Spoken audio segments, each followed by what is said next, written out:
राज्य सत्ता के 7 अंग। राज्य सत्ता की 7 प्रकृतियां व अंग।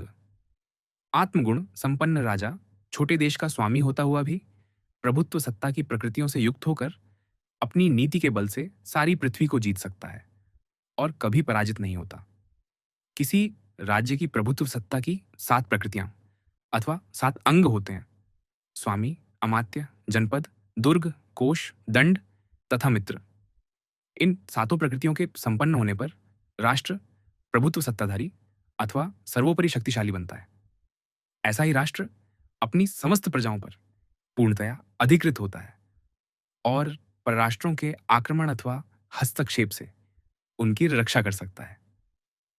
इन प्रकृतियों के गुणों का विवरण इस प्रकार से है।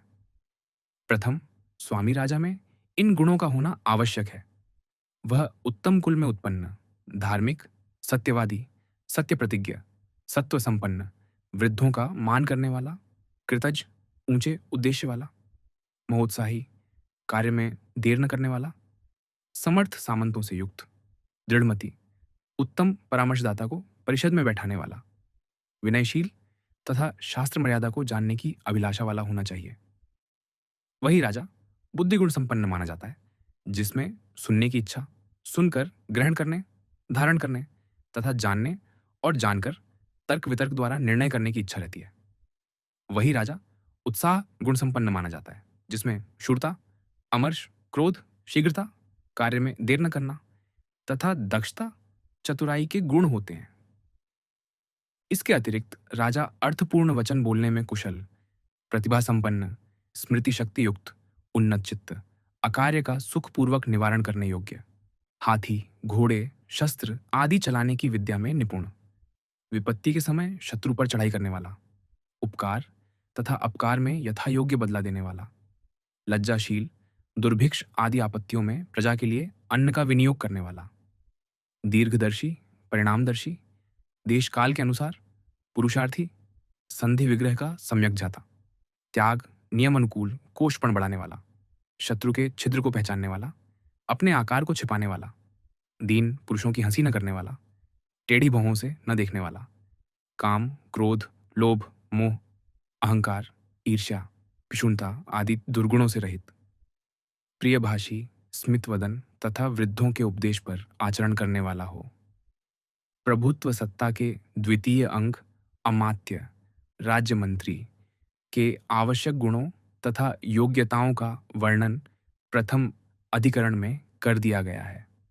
अब तृतीय अंग जनपद अथवा राष्ट्र के गुण कहे जाते हैं। प्रत्येक राष्ट्र के सीमा प्रांतों पर तथा मध्य में सुदृढ़ दुर्गों का निर्माण होना चाहिए। इस राष्ट्र में अपने तथा बाहर से आने वाले पुरुषों के भोजन के लिए पर्याप्त धान्य होना चाहिए। पर्वत और नदियां राष्ट्र की प्राकृतिक सीमाएं होनी चाहिए। भूमि उपजाऊ होनी चाहिए, जिसमें थोड़े परिश्रम से अन्न उत्पन्न हो सके।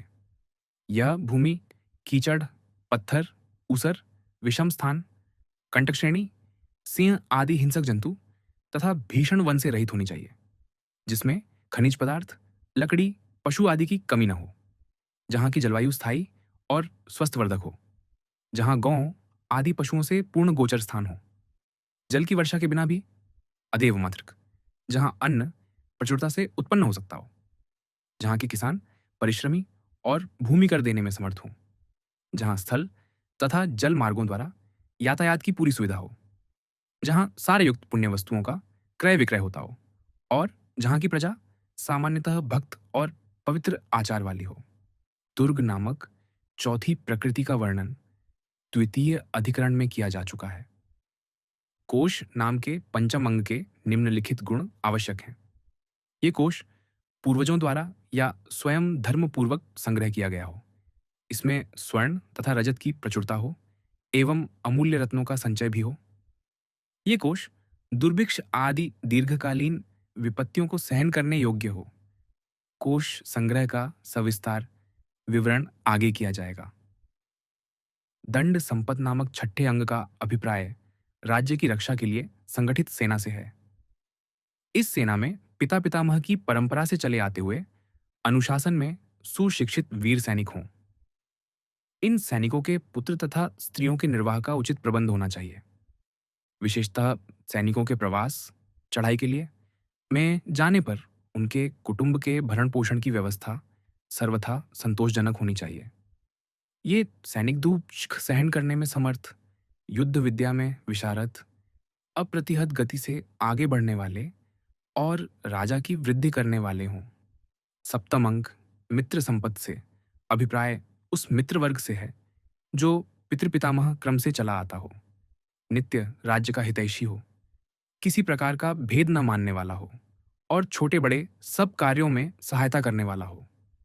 इसके विपरीत जो लोभी और क्षुद्र विचार वाला हो, अन्याय परायण हो, व्यसनी तथा निरुत्साह हो, दैव को मानने वाला अर्थात जो कुछ होना होगा वह हो जाएगा, ऐसे विचार रखने वाला हो, जो सहायता करने का अनिच्छुक, वीरता रहित तथा अपकार में तत्पर हो, वह अमित्र वर्ग है। आत्मगुण संपन्न राजा अयोग्य प्रकृति, अमात्य आदि को भी योग्य बना लेता है, परंतु जो राजा स्वयं अयोग्य है वह बुद्धिशाली और अनुरक्त प्रकृति का भी नाश कर बैठता है। जिस राजा के आत्मगुणहीन होने के कारण प्रजा बिगड़ चुकी हो, वह चारों समुद्रों तक भी पृथ्वी का अधिपति होता हुआ प्रजा द्वारा मार दिया जाता है या वह शीघ्र ही शत्रु के वश में चला जाता है। कोष संग्रह के नियम तथा उपाय। राजा प्रजा से इस तरह कर संग्रह करे जैसे बगीचे से पके पके फल ले जाते हैं। प्रजा जिस कर को देने में असमर्थ हो, उसे कच्चे फल की तरह ग्रहण न करे, क्योंकि अशक्त प्रजा से कर संग्रह उसमें असंतोष अथवा विद्रोह पैदा करने का कारण बनता है। अर्थ संकट होने पर राजा राज्यकोष को भरने के लिए प्रजा से कर संग्रह करे। देश के जिस भाग में वर्षा अच्छी होती हो और धान्य प्रचुरता से उत्पन्न होता हो, राजा वहां से धान्य का तृतीय या चतुर्थ अंश भूमिकर रूप में ग्रहण करे। जो देश का भाग मध्य कोटि का हो, अर्थात जहां वर्षा कम होती हो, वहां कृषक लोग जितना भी यथाशक्ति दे सकते हो उतना ही धान्य भागकर रूप में ग्रहण करें। देश के जिस भाग में दुर्ग, सेतु, कारखाने, सड़क, जंगल के भवन, खान, हस्तीवन आदि हों, उसके अवरकोटि वाला होने के कारण से धान्योत्पत्ति बहुत कम होती है। राजा को वहां से कोई कर ग्रहण नहीं करना चाहिए। इसके विपरीत राजा को वहां के किसानों की अन्न, बैल तथा नकद रुपये से सहायता करनी चाहिए। राजा किसानों से चतुर्थांश लेते समय बीज तथा खाने योग्य धान्य को छोड़ दे। देव पितृ पूजा तथा गौ के लिए धान्य को छोड़ दिया जाए। भिक्षुक, गांव के सेवक, नाई, धोबी आदि के लिए भी धान्य को बचा देना चाहिए। जो किसान अपने खेत के धान्य को राजपुरुषों को दिखाने से पूर्व ही काट ले, उसे दंड होना उचित है। जो किसान किसी दूसरे के धान्य या हल को चुरा लेता है, वह भी दंड का पात्र है। राजकर्मचारी किसानों से धान्य का चौथा भाग, वन्य पदार्थों का छठा भाग, रुई, रेशम, औषध, फल, बांस आदि बेचने योग्य वस्तुओं का भी छठा भाग कर रूप में ले सकते हैं। वे हाथी दांत और चमड़े का आधा मूल्य ले सकते हैं। जो राजा का भाग दिए बिना इन वस्तुओं को बेच डालता है, उसे यथोचित दंड दिया जाए। व्यापारियों से भी राजा कर संग्रह करे। वह सोना, चांदी, हीरा, मणि, मोती, मूंगा आदि रत्नों की कीमत का 50वां भाग, सूत, कपड़ा, तांबा, पीतल, कांसा, गंध, जड़ी बूटी और सुरा की कीमत का 40वां भाग, और रस, घी, तेल आदि लोहे जैसी चीजों की कीमत का 30वां भाग कर रूप में ग्रहण करे। नट और वेश्या अपनी आमदनी का आधा भाग दें। पशु बेचने वालों से भी कर संग्रह किया जाए। मुर्गे और सुअर बेचने वाले से कीमत का आधा भाग, मेंढ बकरी वाले से छठा भाग, गौ, भैंस, खच्चर, गधे, ऊंट आदि बेचने वाले से 10वां भाग कोष वृद्धि के लिए लिया जाए। राजा प्रजा से समय समय पर आर्थिक सहायता के रूप में भी धन ग्रहण करे। जो धनी पुरुष हों, उनकी प्रतिष्ठा अनुसार उनसे सुवर्ण ग्रहण किया जाए। जो थोड़ा धन दें, उनकी राजकीय गुप्त पुरुष निंदा करें। अधिक धन देने वालों को छत्र, पगड़ी, आभूषण आदि देकर आदर किया जाए। किसी चैत्य, बगीचे में रात को एक वेदी बनवा दी जाए और उस पर देवता स्थापित कर दिया जाए। यह बड़ा पुण्य स्थान है। इसमें देवता भूमि फोड़कर निकला है। इस तरह इस देवता के चैत्य को प्रसिद्ध कर दे। फिर उसका मेला लगाकर राजा जनता से धन बटोरे। देवता के चैत्य में किसी वृक्ष में किसी प्रकार उसकी रथु के बिना पुष्प रूल लगवाकर उसके द्वारा देवता की बहुत प्रसिद्धि करके भी राजा धन संग्रह कर ले। उसी चैत्य के किसी छिद्र में या वल्मीक में सर्पदर्शन करा के उसे नागदेवता प्रसिद्ध करके भी श्रद्धालु पुरुषों से धन इकट्ठा कर ले। इस प्रकार अन्य अनेक उपायों से राज्य कोष की अभिवृद्धि करता रहे, क्योंकि कोष से ही जनपद एवं दुर्ग की रक्षा, दंड का धारण और मित्र तथा अमात्य आदि प्रकृतियों की प्राप्ति हो सकती है। कोशहीन स्वामी अपनी प्रभुत्व सत्ता को स्थिर नहीं रख सकता, अतः राजा कोष संग्रह में सदा तत्पर रहे। दंड तथा मित्र बल का संग्रह। विजयाभिलाषी राजा राजमंडल रूपी चक्र में एक राज्य से आगे रहने वाले मित्र राजाओं को, नेमी समीप के राजाओं को अरे और अपने आप को नाभि के तुल्य समझे। विजयी राजा और उसके मित्र के बीच में फंसा हुआ शत्रु यदि बलवान भी हो तो भी वह उखाड़ा या पीड़ित किया जा सकता है। राजा अपनी प्रभुत्व सत्ता को दृढ़ करने के लिए दंड बल तथा मित्र बल का भी संग्रह करे, तभी वह अपने राष्ट्र की रक्षा करने में समर्थ हो सकता है। दंड अथवा सेना 6 प्रकार की होती है। मौल, राजधानी की रक्षा करने वाली सेना। यह पितृपितामह क्रम से आए हुए सुपरीक्षित एवं अनुरक्त सैनिकों की सेना है, जिसे कठिन युद्ध क्षेत्रों में लगाया जाता है, जहां अन्य सेनाएं युद्ध नहीं कर सकती। मृतक, वेतन भोगी सेना। इसका प्रयोग मौल सेना के कम हो जाने पर किया जाता है।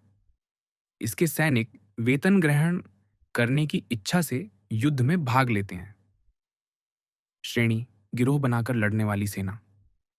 जब शत्रु छिपकर धोखे से लड़ना चाहता हो, तब श्रेणी बल का प्रयोग किया जाता है। इसमें देश की भिन्न भिन्न श्रेणियों या गणों से सैनिक संग्रहित किए जाते हैं।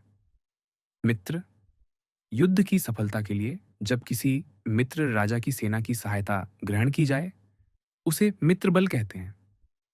इससे शत्रु पर दूसरा मोर्चा लगाकर आक्रमण किया जाता है। अमित्र, शत्रु की जो सेना अपने वश में आ जाए, उसे अमित्र बल कहते हैं।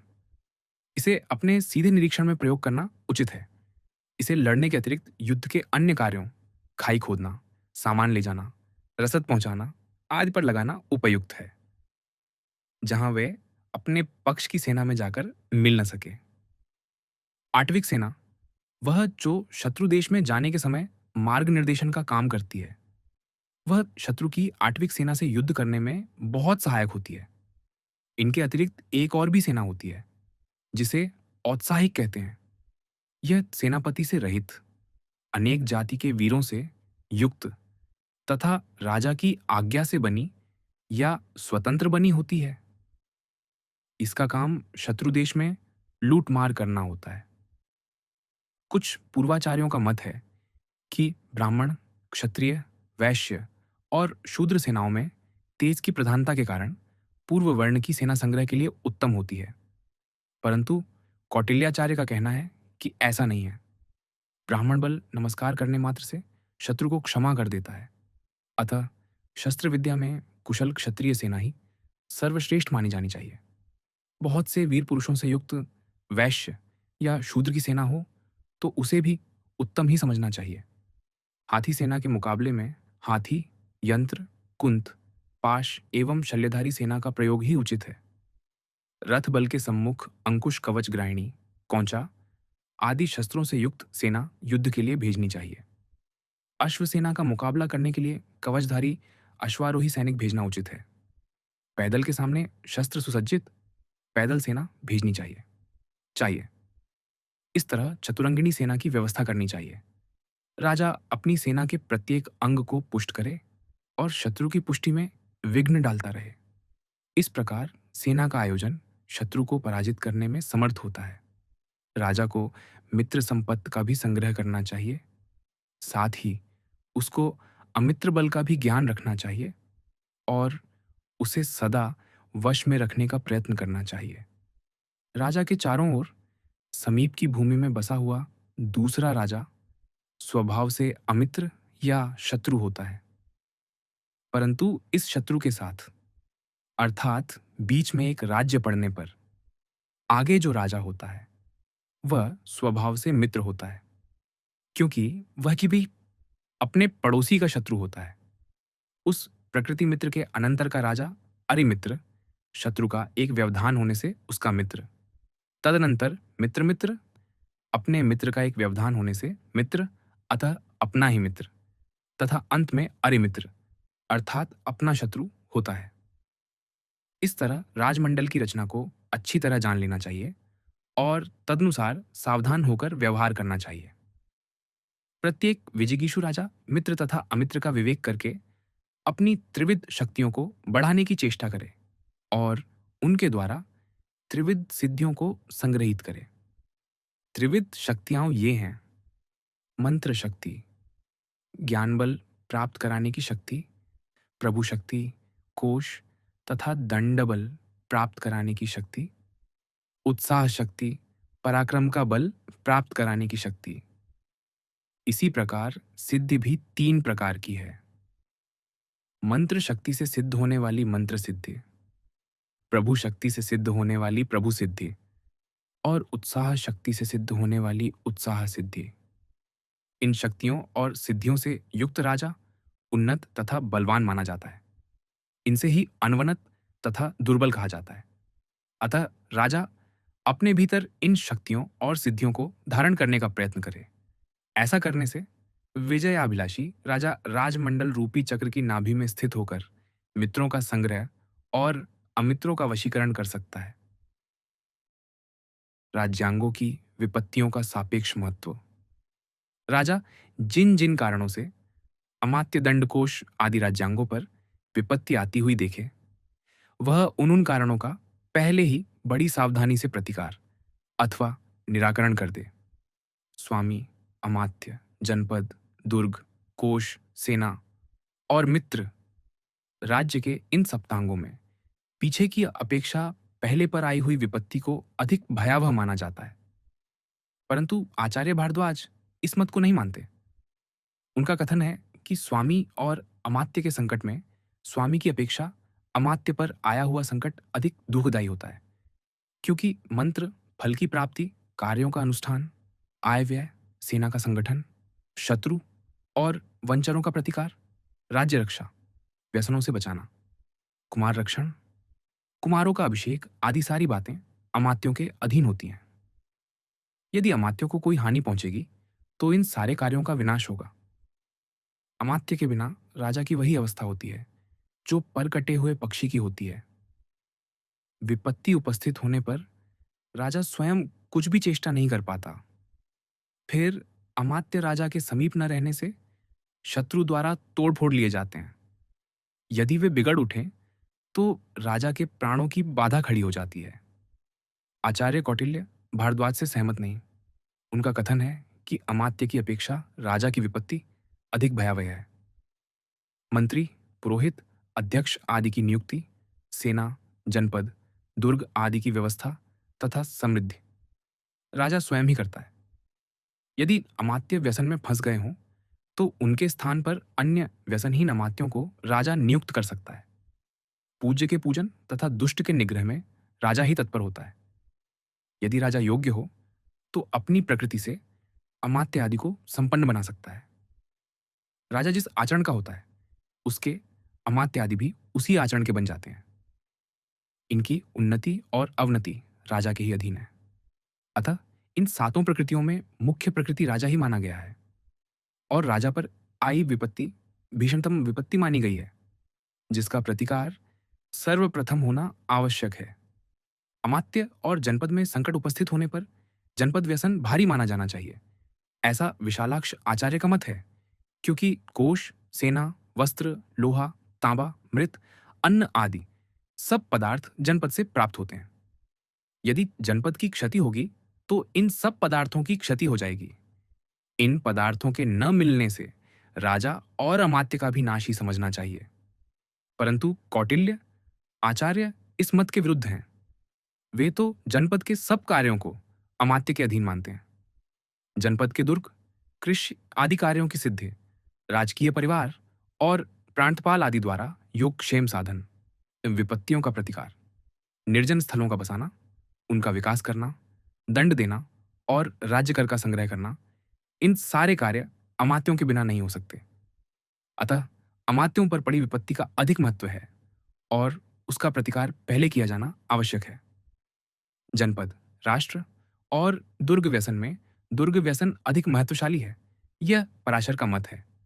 दुर्ग के अधीन ही कोष और सेना होती है। शत्रु द्वारा आपत्ति खड़ी होने पर दुर्ग में ही रक्षा प्राप्त होती है।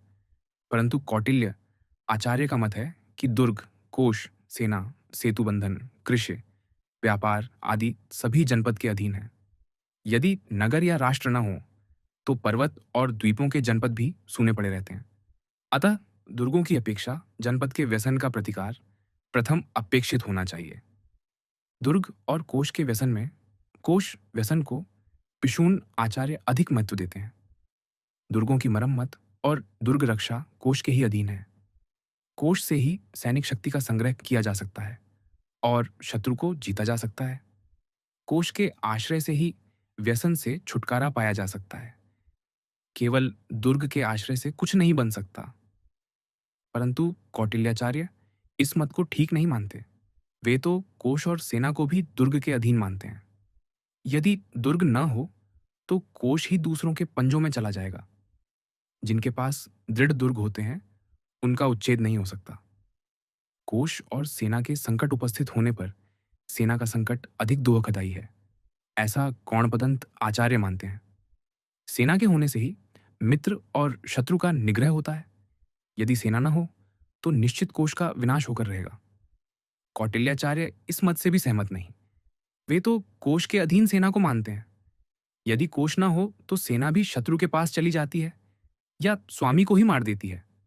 कोष धर्म और काम का हेतु माना गया है। सारी वस्तुओं की प्राप्ति के साधन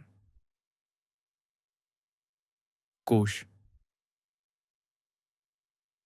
होने से कोष का व्यसन अधिक क्लेशकर मानना उचित है। सेना और मित्र के व्यसन में मित्र व्यसन भारी माना जाता है, ऐसा वातव्याधि आचार्य का मत है। क्योंकि मित्र बिना द्रव्य लिए भी आपत्ति का प्रतिकार कर देता है। परंतु कौटिल्याचार्य इस मत के भी विरुद्ध हैं। उनका कथन है कि सैनिक शक्ति संपन्न राजा के मित्र तो रहते ही हैं, परंतु उसके तो शत्रु भी मित्र बन जाते हैं। अतः सेना के व्यसन का अधिक महत्व मानना उचित है।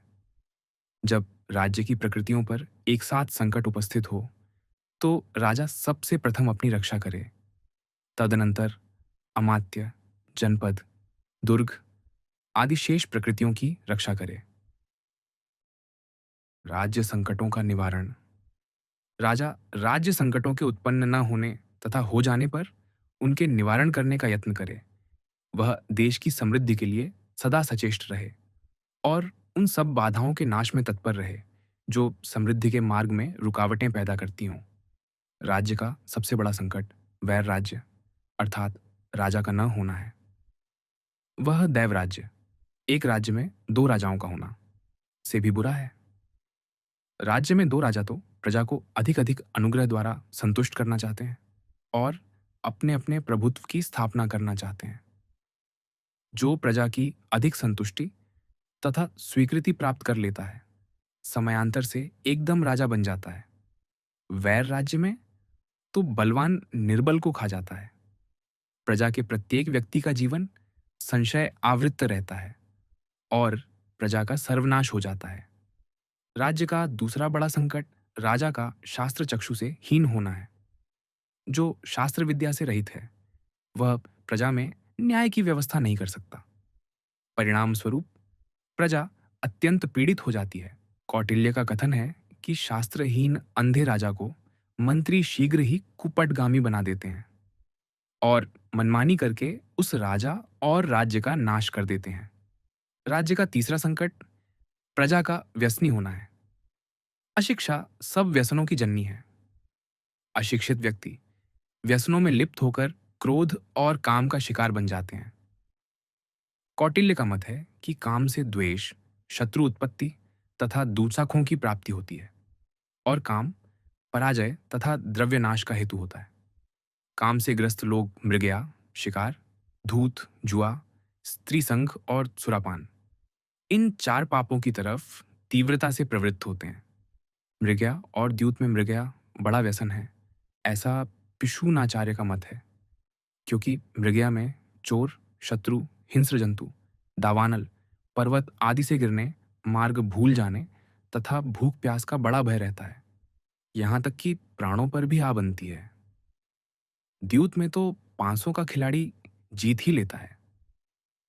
जैतसेन और दुर्योधन ने जुए के द्वारा विजयी होकर राज्य प्राप्त किया। कौटिल्याचार्य इस मत से सहमत नहीं। वे कहते हैं कि जुए की जीत अंत में पराजय करा देती है। नल और युधिष्ठिर की इसी तरह तो पराजय हुई।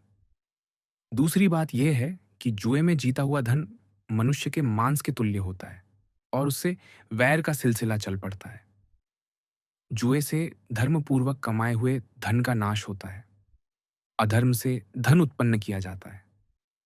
बिना भोग किए ही धन हाथों से चला जाता है और जुआ खेलते समय मूत्र पुरुष रोकने से तथा भूखा रहने से अनेक व्याधियों को मोल लिया जाता है।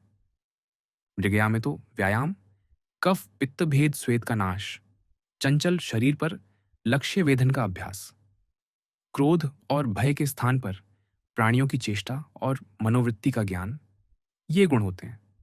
द्यूत और स्त्री व्यसन में धूत को कौणपदंत अधिक बुरा बताते हैं, क्योंकि लगातार रात दिन, यहाँ तक कि माता के मरे पड़ी रहने पर भी जुआरी जुआ खेलता रहता है। स्त्री व्यसनी व्यक्ति तो स्नान संध्या आदि के समय धर्मोन्मुख होता है और ऐसे समय में स्त्री व्यसन से परांगमुख किया जा सकता है।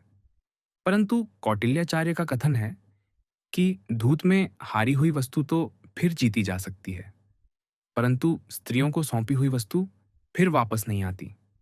स्त्री व्यसनी राजा तो कभी दर्शन ही नहीं देता, उसे राज्य कार्य करने में ग्लानि होती है। प्रत्येक कार्य में विलंब कर देने से कार्य और धर्म की हानि होती है। इससे राज्य की शासन व्यवस्था ढीली पड़ जाती है। स्त्री व्यसन और सुरापान में आचार्य वातव्याधि स्त्री व्यसन को अधिक दुःखदायी मानते हैं। स्त्री व्यसन पुरुष का सर्वनाश कर देता है। मद्यपान में तो इंद्रियों की शक्ति में वृद्धि, प्रीतिपूर्वक दान देना, परिजन का आदर और श्रम का निराकरण आदि गुण पाए जाते हैं। कौटिल्याचार्य इस मत को ठीक नहीं मानते। उनका कथन है कि स्त्री व्यसन से पुत्र लाभ तो होता है, परंतु सुरा व्यसन से तो सर्वनाश ही होता है। सुरा व्यसनी बिना मरे ही मृतक की तरह पड़ा रहता है। इस व्यसन से शास्त्र ज्ञान, बुद्धि, धन और मित्र की हानि होती है। इससे सज्जनों का वियोग, अनर्थ कार्यों का संयोग, धन नाश करने वाले लोगों की संगति, इसके सिवाय और कुछ नहीं मिलता। काम और क्रोध, ये दोनों ही महाव्यसन माने गए हैं। इन्हीं से उपर्युक्त सब दुष्प्रवृत्तियों की उत्पत्ति होती है। आत्मत संपन्न, जितेंद्रिय तथा मेधावी व्यक्ति इन सर्वनाशकारी व्यसनों से अपनी रक्षा करता है। इन व्यसनों से रहित प्रजा ही राज्य का दृढ़ संबल बन सकती है। राज्य का एक अन्य संकट दैवी प्रकोप से राष्ट्र में अग्निकांड, अवृष्टि, अतिवृष्टि, दुर्भिक्ष और महामारी, ये 5 महान जनपद विनाशक क्लेश उत्पन्न होते हैं। अग्निबाधा और जलबाधा में अग्निबाधा अत्यंत पीड़ाजनक होती है। एकदम कोई प्रतिकार नहीं किया जा सकता और वह सबको जलाकर ही शांत होती है। जल बाधा में तो नौका आदि उपायों का आश्रय लिया जा सकता है, ऐसा कुछ आचार्यों का मत है। परंतु कौटिल्याचार्य कहते हैं कि अग्नि तो आधा गांव या एक गांव जलाकर शांत हो जाती है, परंतु जल प्रवाह तो सैकड़ों गांवों को ठंडा कर देता है। अवृष्टि से दुर्भिक्ष हो जाने के कारण प्रजा का सर्वसंहार हो जाता है।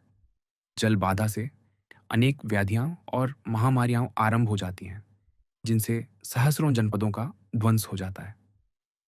बुद्धिमान राजा इन सब दैवी संकटों से प्रजा की रक्षा के लिए समय से पूर्व ही निवारण के उपायों का प्रयोजन कर देता है। राज्य का सबसे महान संकट सेना संकट है। इस संकट से राज्य ही नष्ट भ्रष्ट हो जाता है। अतः राजा इसका प्रतिकार तुरंत ही कर दे, जिससे वह राज्य से हाथ न धो बैठे। सेना के संकट अनेक प्रकार के हैं। जिनसे ग्रस्त होकर सेना राजा से विद्रोह कर देती है। उनमें से कुछ निम्नलिखित हैं। सेना का उचित सम्मान न किया गया हो, उसका अपमान किया गया हो, उसे समय पर वेतन न दिया गया हो या पूरा वेतन न दिया गया हो, सेना व्याधिग्रस्त हो, क्षीण हो, लंबे युद्ध से श्रांत हो, अथवा जिसे कठिन भूभाग में भेज दिया गया हो, सैनिक स्त्री व्यसन में लिप्त हों, संतान से मोह करते हों और सदा घर लौटने को उत्सुक हों। इनमें अमानित तथा विमानित सेना का उचित आदर कर देने से प्रतिकार हो जाता है। अभृत सेना को वेतन चुका देने से संतुष्ट किया जा सकता है। व्याधित और क्षीण सेना को रोग निवारण से समर्थ बनाया जा सकता है। श्रमित सेना को लान, भोजन, शयन आदि के उचित प्रबंध से विश्राम करा के युद्ध योग्य किया जा सकता है। कठोर भूभाग में भेजी गई सेना को स्थानांतरित करके अनुकूल बनाया जा सकता है। स्त्री व्यसन एवं गृह मोहित सेना को दंड द्वारा कर्तव्य मार्ग पर प्रेरित किया जा सकता है। सेना के साथ किए गए दुर्व्यवहारों को लोप करना, अपनी सेना को दूसरी सेना से अधिक बलोत्साहित करना, दुर्ग वन आदि में सेना को स्थित करना, बलवान पक्ष से संधि करना, ये सेना के दोषों का नाश करने के साधन हैं। विजय अभिलाषी राजा संकट के समय शत्रुओं से अपनी सेना की बड़ी सावधानी से रक्षा करे। सावधानी के साथ ही शत्रुओं में कहीं छिद्र देखे तो फौरन उन पर प्रहार कर दे। राजा जिन जिन कारणों से राज्य पर संकट आता हुआ देखे, वह उन कारणों का पहले ही बड़ी सावधानी से प्रतिकार अथवा निराकरण कर दे।